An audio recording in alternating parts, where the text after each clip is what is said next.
Hola les amigos et bienvenue dans cette nouvelle vidéo. Ce sera une vidéo spéciale journée d'été dans nos cuisines. Qu'est-ce qu'on mange au quotidien, qu'est-ce qu'on prépare pour nos filles et nous. On avait fait ce type de vidéo il y a 3 mois à peu près et c'est vrai que ça vous avait beaucoup plu. Donc on s'est dit qu'on allait faire cette vidéo, c'est l'avant-dernière avant la fin. Et donc on s'est dit qu'avant de partir en vacances d'été, eh bien on allait vous proposer une vidéo de ce type. Donc là on est dimanche, Gemma est chez son papa, il est 11h30 et j'ai pas pris de petit déjeuner ce matin, j'avais plein de choses à faire et donc du coup j'ai pas pris le temps de manger, j'avais pas forcément hyper faim non plus.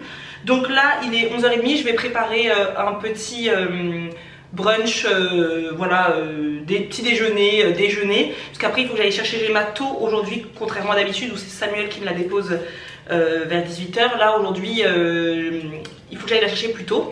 Donc j'ai pas envie de cuisiner quand elle est pas là, le week-end. J'avoue que je cuisine assez rarement, je fais des trucs très rapides. Donc là j'ai fait griller 2 tartines de pain demi-complet. J'ai coupé une tomate en morceaux et je vais faire un avocado toast. Oui, mais Marisa n'aime pas l'avocat, vous le savez. Et alors cette vidéo n'est pas sponsorisée du tout, mais il y a certaines choses qu'on va peut-être vous montrer au cours de la vidéo qui nous ont été envoyées gratuitement et auquel cas on vous le fera savoir. En tout cas on n'est pas payé pour faire cette vidéo. On a reçu de la part de Bord à Bord, vous savez la marque de tartare d'algues dont on parle tout le temps. Ils ont sorti leur guacamole de légumes qu'ils appellent des guacs. Donc il n'y a pas d'avocat dedans et je trouve que le concept est super sympa. Donc ils nous ont envoyé quand même pas mal. Donc là je vais goûter petits pois au basilic. Alors il y a des petits pois, de l'huile de colza vierge, du jus de citron, de la purée d'amande complète, du sel, des algues et du basilic. Donc ça fait comme une sorte de guacamole.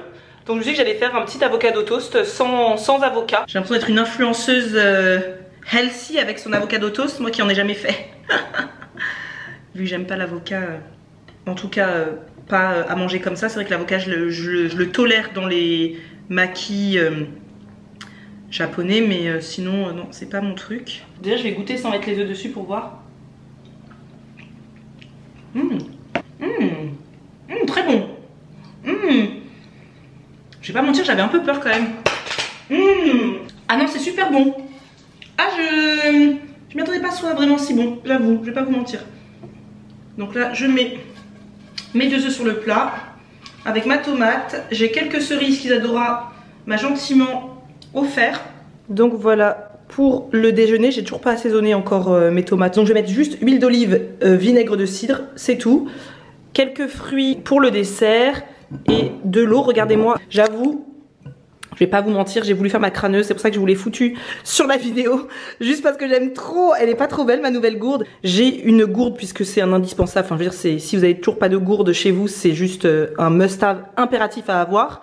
Et moi j'ai explosé la mienne qui était une gourde en verre, elle avait presque 4 ans et je l'utilisais absolument tous les jours au quotidien et je l'ai cassée malheureusement et je me suis dit qu'il fallait impérativement que j'en rachète puisque depuis, et ça fait 3 semaines je crois, et donc 3 semaines sans gourde, 3 semaines que je bois pas du tout assez et 3 semaines que je commence à avoir déjà des petits boutons qui arrivent parce que quand je bois pas moi ma peau me le fait comprendre assez vite. Bref, je vous raconte l'histoire d'une gourde, c'est absolument pas intéressant, mais juste pour vous dire que j'étais partie du coup sur le site de Quetch, pas du tout sponsorisé et je l'ai acheté avec mes sous.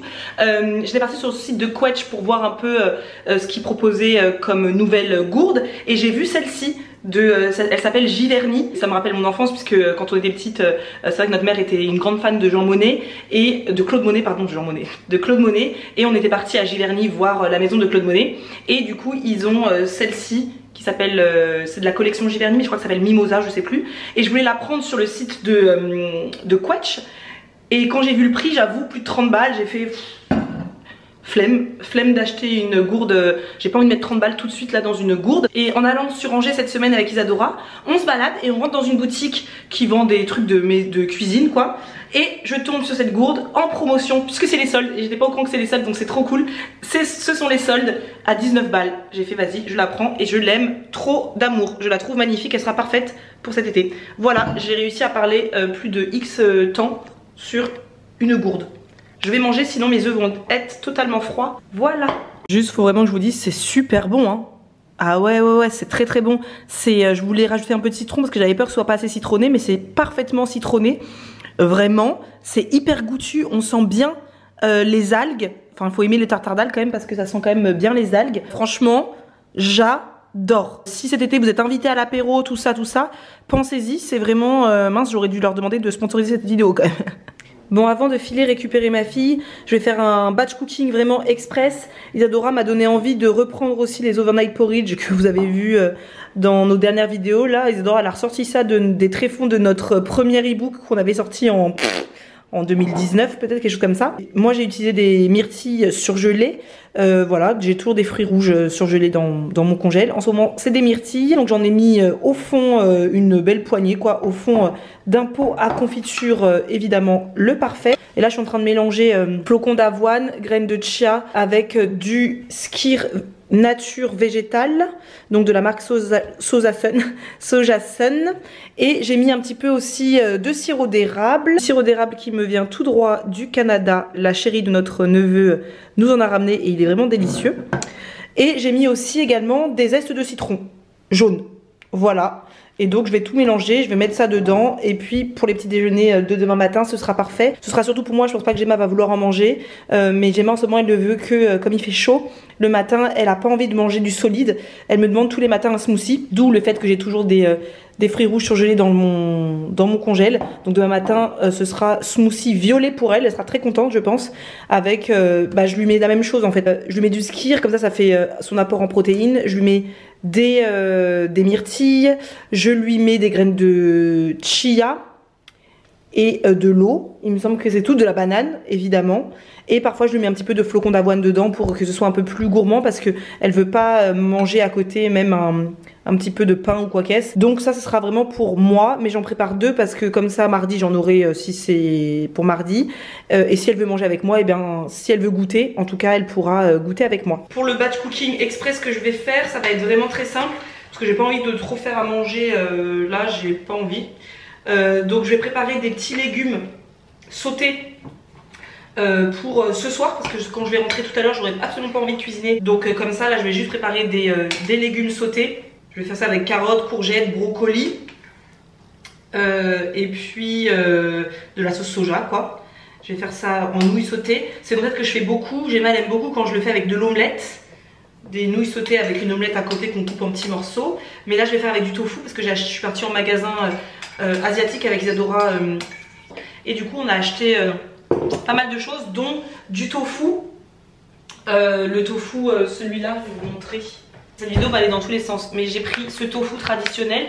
J'en ai pris deux pour en avoir dans mon frigo toujours. Je vous montrerai ce soir comment je prépare ça. Mais là je vais juste préparer les légumes pour pas avoir à préparer ça ce soir. Et comme ça ce soir j'aurai juste à préparer, à faire cuire les pâtes, des nouilles de riz. Et ce sera parfait. Batch cooking express, overnight porridge. Je vais faire quelques légumes sautés et puis un peu de granola et c'est parfait. Et comme ça on se retrouve ce soir pour vous montrer mes petites nouilles sautées. Et puis voilà.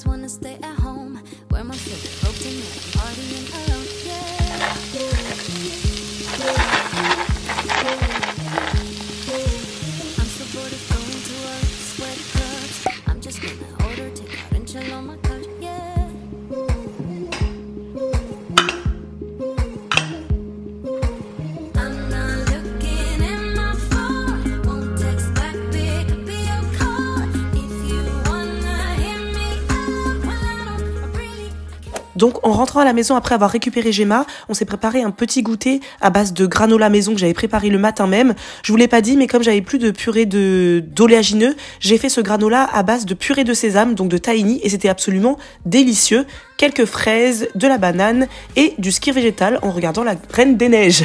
Et ensuite, je me suis attelée à la préparation de mes nouilles sautées au tofu grillé.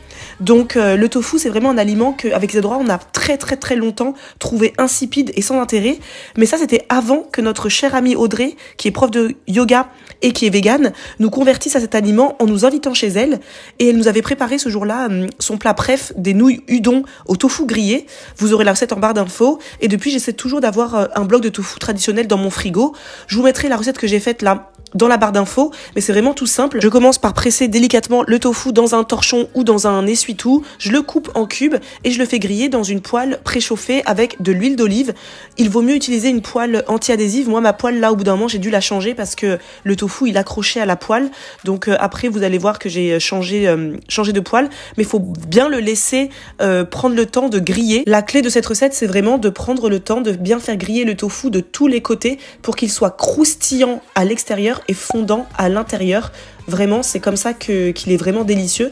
Pendant ce temps-là, j'ai fait cuire les pâtes, donc les nouilles de riz. Donc ensuite, dans la poêle où il y avait le tofu grillé, qui était bien grillé, j'ai rajouté mes légumes, de la sauce soja, donc je dirais 4-5 cuillères à soupe de sauce soja, et ensuite les nouilles qui étaient prêtes, qui étaient cuites. J'ai mélangé le tout et j'ai servi ça dans des bols. Comme vous pouvez le voir dans l'épicerie asiatique, j'ai aussi acheté des baguettes chinoises pour enfants, pour Gemma, parce qu'elle adore voir quand j'utilise mes baguettes chinoises. Et j'ai aussi acheté des petits bols, donc un petit bol à ramen et un grand bol à ramen. Et Gemma, elle a dévoré ce repas, alors que pourtant, elle est pas très fan, surtout des courgettes cuites et des carottes cuites. Et là, elle a tout mangé, tout simplement parce qu'elle a adoré manger dans ces bols. Comme quoi, l'alimentation de nos enfants et même de nous tient souvent à pas grand chose, et notamment à la vaisselle qu'on utilise. En tout cas, c'était délicieux. Le lendemain matin, j'ai préparé à Gemma, comme je vous ai dit, un smoothie, et moi j'ai mangé du coup mon overnight porridge.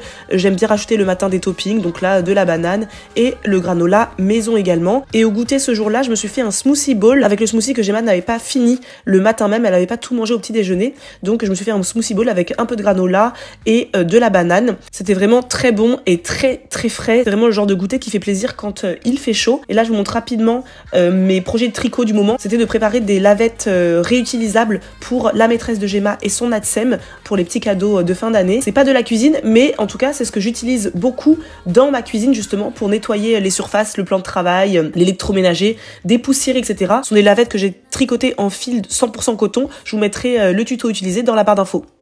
Je prépare le dîner, donc je savais pas du tout ce que j'allais faire, et en fait d'un coup je me suis dit je vais préparer une tarte rustique courgette lardon. À la base je voulais faire une tarte courgette lardon feta à la béchamel. Flemme de faire une béchamel. Je remarque que je n'ai plus de feta dans le frigo, donc je me suis dit on va la faire vraiment chill, tranquille avec ce qu'on a. Donc ce qu'on a, c'est une pâte brisée maison. Ce qu'on a, c'est un reste de Madame Loïc avec lequel je fais d'habitude donc des rillettes de maquereau. Je n'ai plus de maquereau, je n'ai plus de sardines, mais j'ai un reste de Madame Loïc, donc on va l'étaler sur la pâte. J'ai un morceau de parmesan.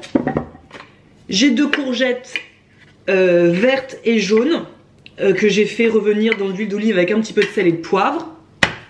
Et j'ai des lardons que j'ai fait griller. Donc, tout simplement, on va tout mettre sur la pâte. Vraiment, on s'embête pas. Je le fais au pif, vraiment au talent, histoire d'avoir un repas sympa et rapide. J'avais pas envie de faire une béchamel et de passer du temps en cuisine. Parce que là, je vous parle, il est déjà 19h50. Et d'habitude, moi, à cette heure-ci, j'ai déjà mangé, quoi. Donc, on va au plus vite.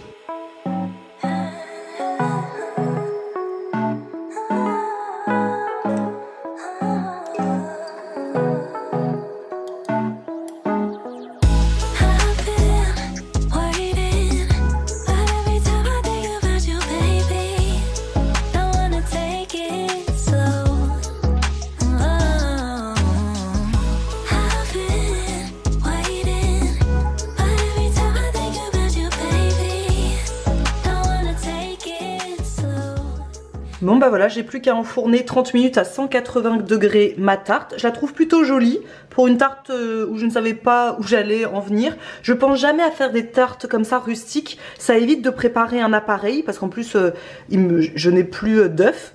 Donc voilà, ça évite de préparer un appareil, ça évite de faire une béchamel. Je pense que ça va être délicieux comme ça. Pensez aux tartes rustiques. Allez, au four. Et puis je mangeais ça de toute façon tranquillement avec soit une salade de tomates, soit des carottes. Je vais voir. En tout cas, vous verrez une recette simplissime. Et voilà la merveille qui sort du four. Je n'ai plus de batterie, donc je vais vous laisser sur cette belle vision et je vais vite dîner. mais ça sent tellement bon dans la maison. C'est très joli, ça a bien doré, la pâte elle est trop belle. Non franchement, les tartes rustiques, c'est trop sous-coté. Hein. C'est joli, alors qu'en fait c'est juste un repas de flémingite. Je n'ai rien pour faire un appareil à tarte. Petite astuce, là si vous avez une burrata chez vous, vous mettez ça au milieu et vous êtes au paradis. Je n'ai pas ça chez moi, mais pensez-y. Je me retrouve en cuisine parce que j'ai hyper envie d'une petite douceur sucrée, normale. Je suis en hiver, sous-entendu je suis au premier jour de mes règles et du coup j'ai envie de manger dans ces moments-là. Et pour pas manger tout et n'importe quoi et tout ce qui est à la maison, c'est-à-dire rien parce qu'il n'y a pas grand-chose à grignoter, il faut que je fasse à manger si je veux manger quelque chose. Je me suis dit que je voulais un truc au chocolat. Sauf que il y a quelques jours, c'était la semaine dernière, j'ai préparé pour le goûter d'Alba, enfin pour notre goûter à toutes les deux, les espèces de, vous savez, le sneakers healthy qu'on faisait à l'époque, avec les dattes medjool, on mettait un peu de beurre de cacahuète à l'intérieur, des petites cacahuètes qu'on cassait, on nappait de chocolat noir, et c'était délicieux. Bon, j'avais pas envie de faire date par date, donc la semaine dernière je vous ai montré ça sur Instagram. Si Marosa retrouve les vidéos, bah vous les aurez là. Et donc en fait j'ai coupé des dates que j'ai posées dans une assiette. J'ai nappé de purée de noisettes parce que j'ai plus de purée, de beurre de cacahuète. Et j'ai mis du chocolat fondu au frigo, j'en ai fait des barres, c'était absolument délicieux. Sauf que j'ai plus de dates. Donc je me suis dit, comment je peux faire pour faire la même chose sans date? Et ben j'ai des bananes qui sont en train de mourir, messieurs, mesdames. Donc on va faire ça avec des bananes, messieurs, mesdames. Donc j'aurai besoin de bananes, également d'une purée d'oléagineux, donc de la purée de noisettes comme d'habitude. Je vais mettre quelques cacahuètes. Est-ce que je mets des cacahuètes? Ouais, quand même. Ou quelques noisettes. Cacahuètes ou noisettes? Banane, cacahuètes, c'est bon quand même. Noisettes. Non, on va mettre cacahuètes. Donc là j'ai pris une assiette, un morceau de papier sulfu et je vais couper mes bananes en rondelles. Elles sont vraiment très mûres donc c'est parfait, ça donnera un bon goût sucré.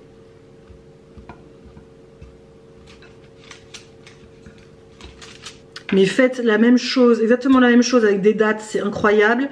Faites la même chose aussi avec des myrtilles. C'est hyper joli en plus, ça fait des gros ronds là, enfin des grosses boules, c'est hyper joli. En fait avec ce que vous avez sous le coude. Moi j'étais à 2 doigts là d'aller acheter des dattes medjool. Puis après je me suis dit mais Isadora tu vas pas sortir. Je suis sûre que tu peux faire un truc sympa avec ce que tu as dans le frigo. Enfin ce que tu as chez toi quoi plutôt. Et en fait je peux faire des trucs sympas avec ce que j'ai chez moi. Et en plus comme je pars bientôt en vacances, je vois pas l'intérêt d'aller faire des courses. Vous voyez, là c'est bien mis, bien serré. Je vais pouvoir napper de purée de noisettes, mettre des cacahuètes et napper le tout de chocolat avant de mettre au congélateur 30 minutes minimum.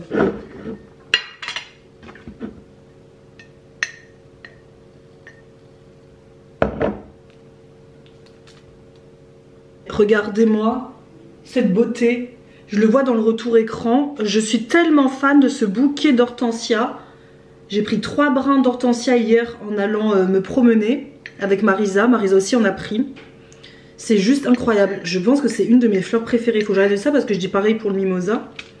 Mais regardez-moi ça, quand je rentre chez moi là et que je vois cette beauté, je suis en joie. Ces couleurs, j'arrive pas à croire que c'est la nature qui fait ça. Non mais c'est merveilleux, magnifique. Les couleurs comme j'aime, pastel. Ça va vraiment trop bien, regardez, avec mon carnet où j'écris toutes mes pensées, notre planeur intention que j'utilise pour m'organiser, et avec ma coque de portable. Est-ce que j'aime le pastel? Franchement, incroyable. Enfin bref, je le voyais dans mon retour et je me disais mais franchement, faut que je montre ce bouquet. La nature nous offre quand même des choses assez incroyables.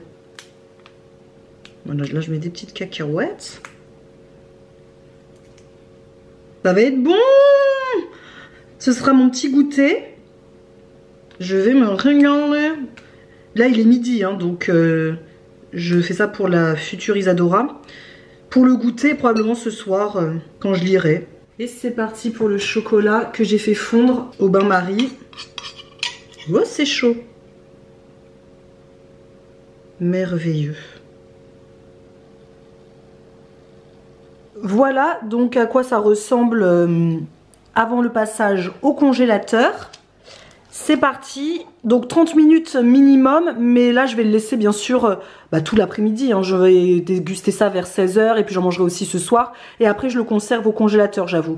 Je n'ai jamais essayé de le conserver après au frais, mais ça marche aussi je pense au frigo sans souci. Allez, au congélo, une petite place. Est-ce que ça tient? Ça tient. À tout à l'heure. Ne serait-ce pas l'heure du goûter? Si, je pense. Alors nous allons découvrir ensemble cette petite merveille. Je vais les couper en barres déjà.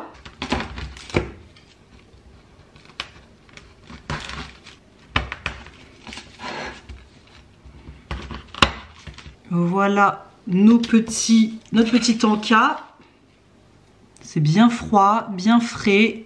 Quand Alba elle va rentrer, elle va être trop contente. Ça c'est vraiment hyper bon. On va découvrir ça ensemble. La version date au 3 était tellement bonne.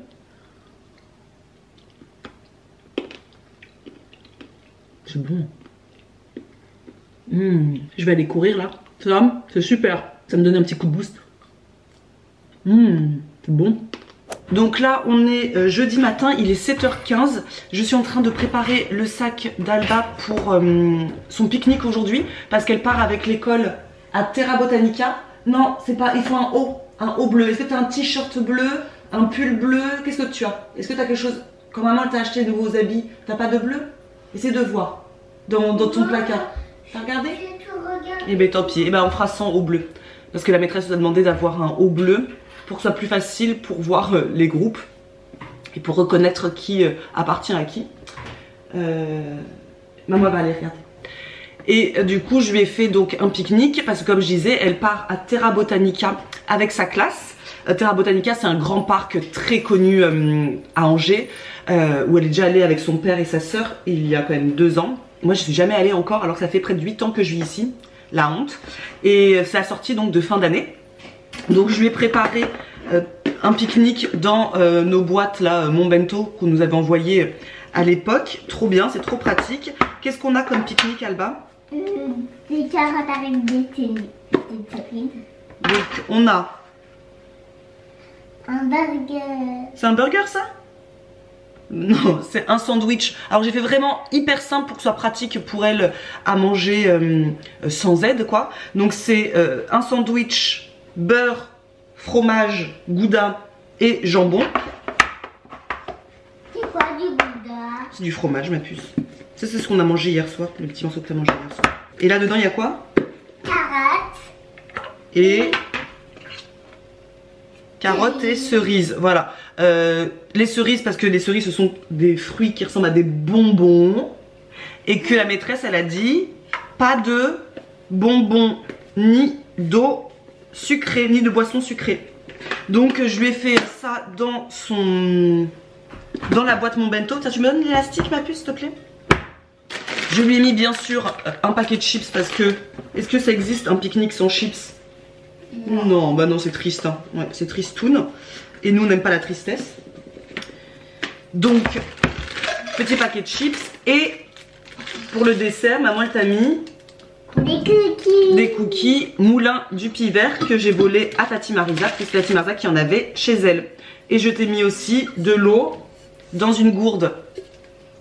Moi chez toi. Une gourde Quetch que j'ai acheté exprès pour l'occasion. Elle est trop belle. Allez, maintenant il faut que je finisse le petit déjeuner. On va au plus simple parce qu'on part en vacances vraiment dans quelques jours, donc j'ai rien acheté. Là c'est un œuf au plat avec un English muffin parce qu'il m'en reste de dimanche dernier. Donc je vais lui en donner un comme ça. Oui Alba? Bon les amis, il est l'heure de clôturer cette vidéo. Nous sommes vendredi, fin d'après-midi. Toute ma petite famille va pas tarder à arriver pour faire un gros apéro dînatoire pour célébrer le début des vacances scolaires de nos filles. Donc voilà, vous savez que nous, si on a une occasion de célébrer quelque chose, et ben on en profite. Le vendredi soir, on célèbre le week-end. Et là aujourd'hui on va célébrer les vacances scolaires. Voilà, mettons de la fête dans nos vies. Donc là ils vont arriver, on va faire une soirée pizza tiramisu. Donc Isadora s'occupe de ramener de la pâte à pizza au levain. Elle a d'ailleurs filmé une vidéo sur le sujet qui sortira cet été. Voilà, soit la semaine prochaine, soit la semaine d'après, on verra. Mais vous aurez une vidéo bonus cet été pour les personnes qui sont intéressées par faire votre propre pizza au levain. Moi je suis en train de préparer là la sauce tomate maison. Et en dessert on va manger un tiramisu ananas coco, un délicieux tiramisu que nous avons préparé hier en live avec vous au cours du live du book club, donc sur le livre du mois de juillet, La toute petite reine d'Agnès Ledig. Si vous avez lu le livre, n'hésitez pas à aller voir dans l'onglet en direct de notre chaîne YouTube, vous avez le replay. Et si vous n'avez pas lu le livre, n'hésitez pas à venir regarder quand même nos replays des lives, puisque il y a toujours des choses intéressantes que l'on dit, enfin pour qui je me prends. En fait on se sert de la base du livre pour ensuite évoquer tout plein de sujets très intéressants et qui nous passionnent en tout cas. Voilà, on a parlé de plein de choses très passionnantes en préparant un tiramisu ananas coco qu'on va déguster ce soir. On a préparé un tiramisu tout simplement parce que dans le livre il y a plusieurs fois cette référence au tiramisu, donc ça nous a donné, ça nous a inspiré tout simplement. Donc là en attendant que tout le monde arrive, je vais préparer les petits guacs, vous savez les petits guacamoles de légumes de bord à bord avec des petits chips à dipper. Et puis on va trinquer cette fin d'année avec du kombucha qu'Isadora ramène à la maison. Donc voilà, ça va être un apéro très sympa. Et voilà, j'espère que cette vidéo vous aura plu, qu'elle vous aura inspiré à cuisiner les magnifiques produits de cette saison estivale, qu'elle vous aura motivé à vous mettre en cuisine également. N'hésitez pas à nous dire d'ailleurs en commentaire, vous, qu'est-ce que vous avez cuisiné de très estival cette semaine. Qu'est-ce qu'il y avait de bon au menu cette semaine chez vous. Je vous dis à tout bientôt pour une prochaine vidéo. À plus.